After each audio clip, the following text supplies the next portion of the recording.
Namaste, and welcome to our continuing series, Savitri Satsang, in which we go through Savitri very, very slowly to aspire that it will come into our souls, not try to understand it fully with our mind, but a mental understanding has also its value.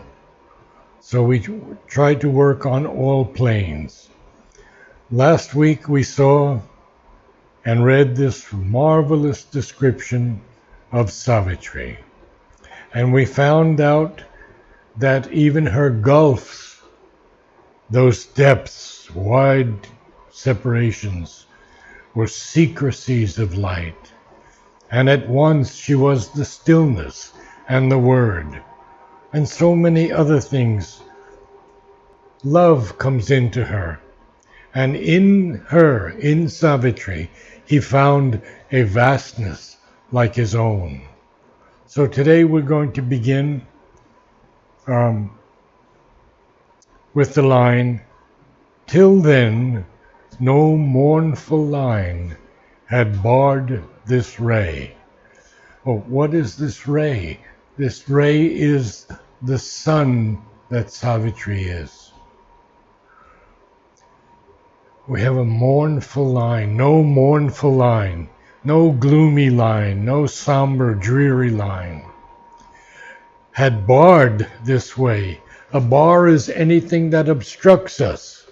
So nothing could bar her. Till then, no mournful line had barred this ray. Full stop. On the frail breast of this precarious earth. What is this frail breast? Something that is easily broken or destroyed, or something fragile. Precarious, almost synonymous.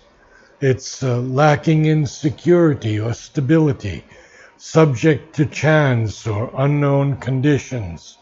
So we are seeing now that Savitri has entered this precarious earth, and it has a frail breast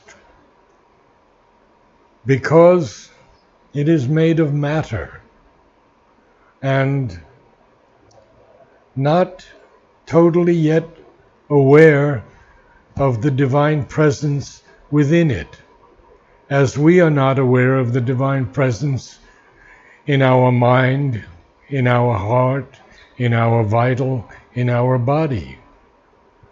So now he says, on the frail breast of this precarious earth, since her orbed sight in its breath-fastened house. Now, interesting line. Orbed, of course, has to do with her eyes. Her eyesight, eyeball, poetically. And what is this breath-fastened house? Well, she has taken birth on earth, and therefore she's in a breath-fastened house, and that house is the body. So, since her orbed sight in its breath-fastened house, opening in sympathy with happier stars, well, that's where she came from. She was in sympathy with these happier stars. And where are they? Where life is not exposed to sorrowful change. So she came from there, where life was not exposed to any sorrowful change. Remembered beauty, death-claimed lids ignore. Well, that's us. We're death-claimed lids. Our eyes ignore this beauty that was to her always remembered. So she remembered beauty that death-claimed lids ignore. Sometimes we have an opening into beauty. We see a tinge of beauty in each other.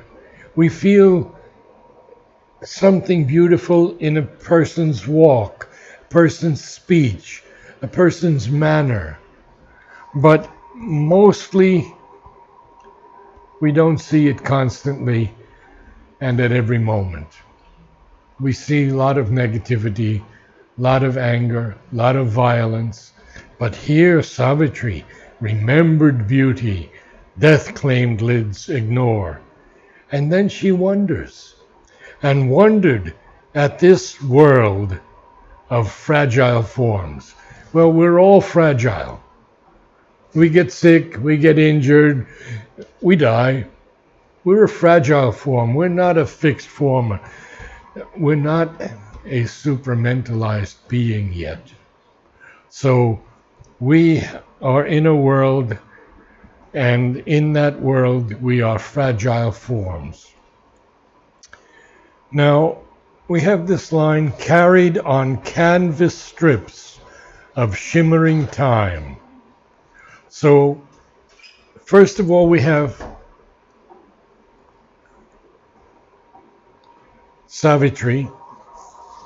Since her orbed sight in its breath-fastened house, opening in sympathy with happier stars, where life is not exposed to sorrowful change, remembered beauty, death-claimed lids ignore, and wondered at this world of fragile forms, carried on canvas strips of shimmering time.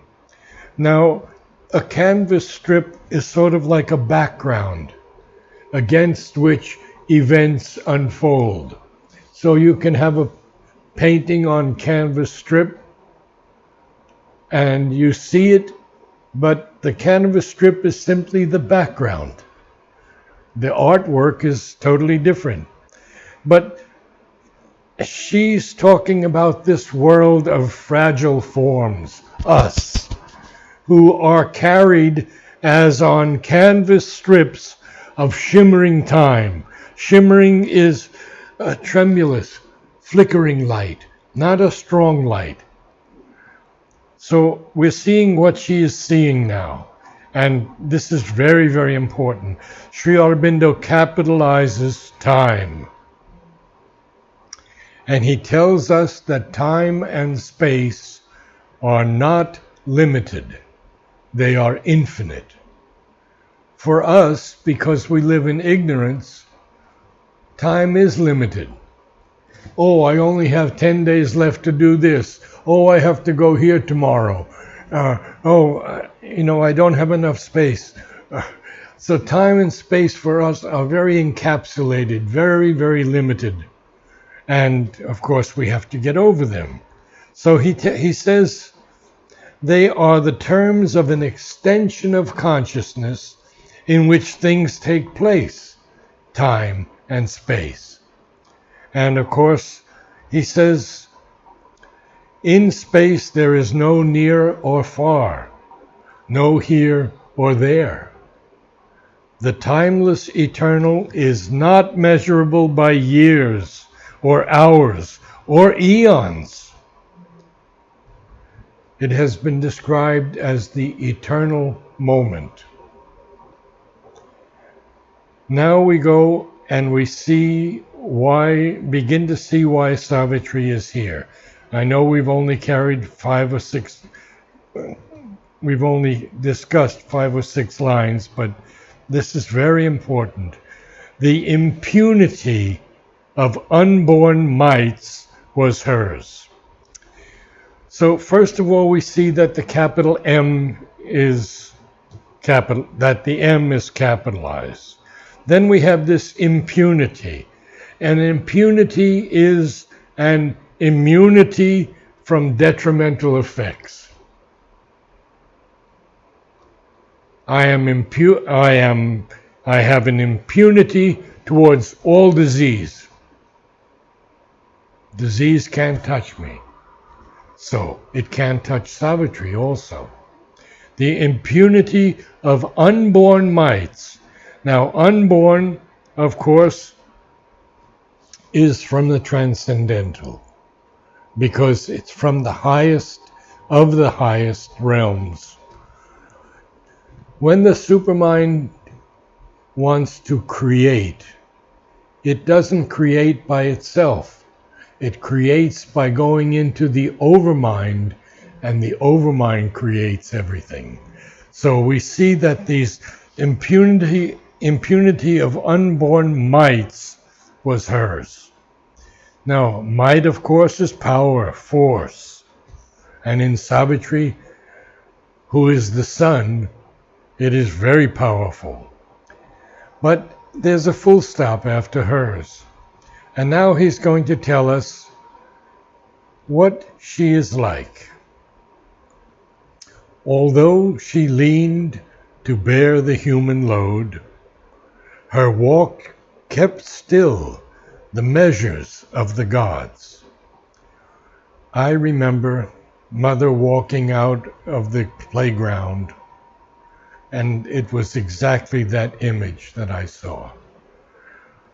It was like, well, it was the Divine Mother walking away from her seat and out the door. And I felt it. The measures of the gods, the actions, the procedures of the gods. Her walk kept still the measures of the gods. Earth's breath had failed to stain that brilliant glass. Very important word. The breath of earth, the atmosphere of earth, had failed to stain this perfection of Savitri. A glass is like a mirror that we look into, and it had failed to stain that brilliant glass. Unsmeared with the dust of our mortal atmosphere, it still reflected heaven's spiritual joy. So nothing could stain Savitri, nothing could stain the Divine Mother. Earth's breath had failed to stain that brilliant glass. Unsmeared, not dirty, not sullied, not soiled. Unsmeared with the dust of our mortal atmosphere, it still reflected heaven's spiritual joy. Almost, they saw, who lived within her light, within Savitri's light, her playmate in the sempiternal spheres. The sempiternal spheres are everlasting spheres. And she always had a playmate, and we're going to find out about that playmate now. But that playmate has descended from its unattainable realms in her attracting Advent's luminous wake. Okay, the wake, of course, is the course, the track of something. And the Advent is always applied poetically to an arrival or an important epoch-making arrival. Savitri's coming to Earth is exactly that. So, what is this playmate of hers? The white fire dragon bird of endless bliss. It's going to go above her head, but I want to talk to you a little bit about this white fire dragon bird. First of all, Nolini told me that it's a composite bird from Sri Aurobindo. It is not mythology. It's an actual bird. Amal says it's part of the fauna of an occult region. And Madhav Pandit told me the dragon bird is the vast enveloping bird of bliss. White to signify purity, and fire to indicate the intensity of bliss. So now we have a different understanding altogether of this playmate of Savitri, who is drifting with burning wings above her days. So we are not seeing anything that Savitri has to go through as yet. He's just describing what she is, that she has come to earth, and then there's a colon after the word days, because Sri Aurobindo wants us to know that heaven's tranquil shield guarded the missioned child. So now we see she's still a child. Huh? This is not the full Savitri yet. That's going to come many, many, many cantos later. In the Book of Love, in the Book of Fate, in the book 7. So right now, she's a missioned child. What is a missioned child?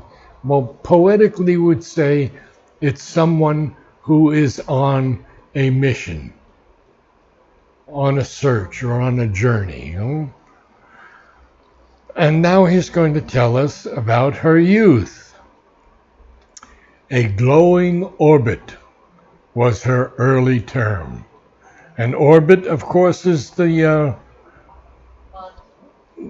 path that's usually elliptical and usually described by a planet or a satellite, especially around a celestial body like the sun. So now he's already giving us this feeling that Savitri is the sun. A glowing orbit was her early term. Years like gold raiment of the gods that pass. Raiment, clothing, garments. Her youth sat throned in calm felicity. She's a very happy child. Calm felicity. She's a divine child, no doubt. She's going to recognize herself as the mother one day. But right now, her youth sat throned. Now, when someone sits throned, it's like sitting on a throne. So her youth is sitting like on a throne in calm felicity. Now, a throne is always a chair occupied by an exalted person, a king or a queen, a leader. And here we have a third definition, a verb, to sit on the throne as a ruler. But here we have her youth sat throned in calm felicity. It's a verb. Throned. Interesting. But joy cannot endure until the end. And now I have to go to the next page. But what was the last line? Joy cannot endure until the end. And now he's going to tell us what's going to happen to her. And I know I'm going very slow, but this is very important. He tells us there is a darkness in terrestrial things that will not suffer long too glad a note. Now, to suffer here is a different definition. It means to endure something. It can also mean to tolerate or allow something. So it can also mean in other definitions, such as Christ saying, "Suffer the little children to come to me." It means allow in that sense. So here, that will not allow long too glad a note. So this darkness in terrestrial things will not suffer long too glad a note. Full stop. On her too closed the inescapable hand. It's an inevitable hand. It's impossible to escape, impossible to avoid. She has come down to earth to save the earth. She is the daughter of the sun. But she has to go through everything just as Sri Aurobindo had to go through everything. On her too closed the inescapable hand, the armed immortal bore the snare of time. Why is she armed? Because she's divine. But she's also immortal. She is not subject to death. Savitri cannot die. She is a self-born soul. And in Savitri, we find that word self-born twice. Once for Sri Aurobindo, once for Mother. So here we see that she's the armed immortal, bore, past tense of bear, the snare of time. The snare, of course, is something that traps us. One dealt with her who meets the burdened great. This is an interesting thing because we have to go through it a little bit more to understand what she is going to have to go through. So we don't know who this one is as yet, but we know that he meets Savitri because she is the burdened great. She bears a heavy load. Her burden is incredible. She has to bring her husband back from death. That's an incredible burden. She has to defeat death. So who is this one? Well, this one is a signer of the ordeal and the path. Now, a signer is one who is appointed or designated. So he's a designator of the ordeal, the severe test, and the path, the course of action or conduct, who chooses in this holocaust of the soul. Now, Sri Aurobindo is going to tell us here from the Mother. The Mother not only governs all from above, but she descends into this lesser triple universe. Impersonally, all things here, even the movements of the ignorance, are herself in veiled power, and her creations in diminished substance, her nature body and nature force.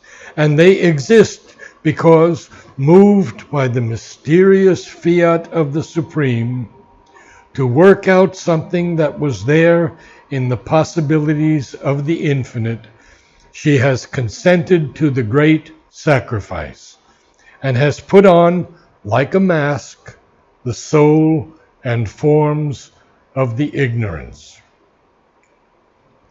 But personally, and this is so important because it applies to all these lines, but personally too, she has stooped to descend here into the darkness, that she may lead it to the light,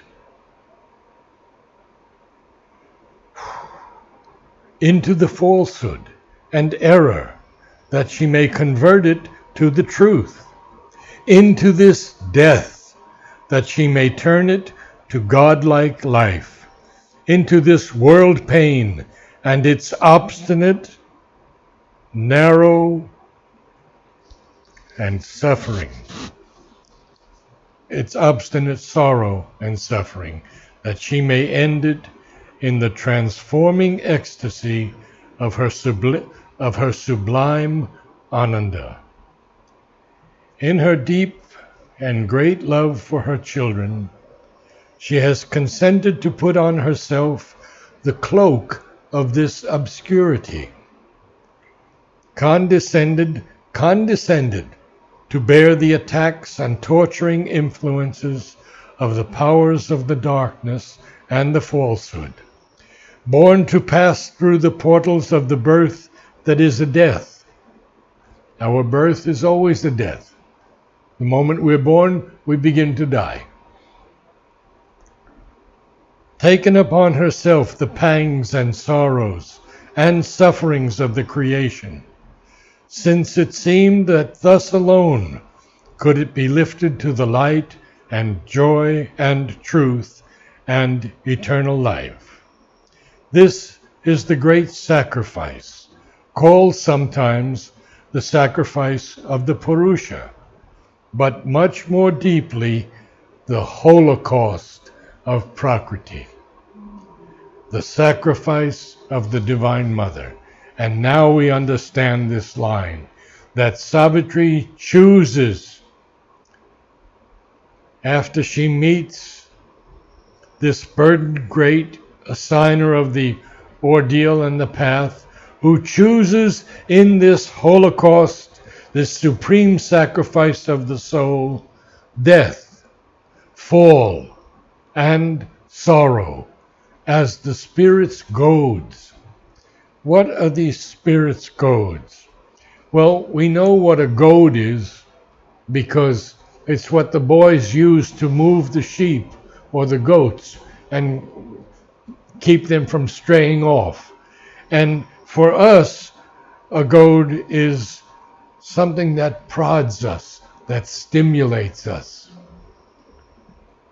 And that's usually the asuras or the rakshasas or the pisachas. Or it may be something from above that says, look, you have this wrong within you and this wrong within you, and you have to get rid of it. So, death, fall, and sorrow as the spirit's goads. Now he goes back to the assigner of the ordeal and the task. The dubious Godhead. So he is a Godhead, but he has a torch of pain. The dubious Godhead with his torch of pain. Now, dubious here is uncertain, ambiguous, I would say.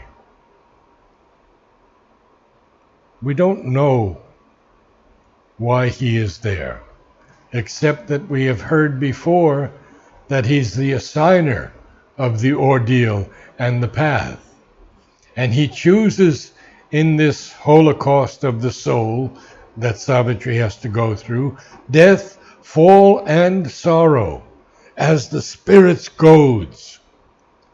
The dubious Godhead with his torch of pain, because only by pain can man progress.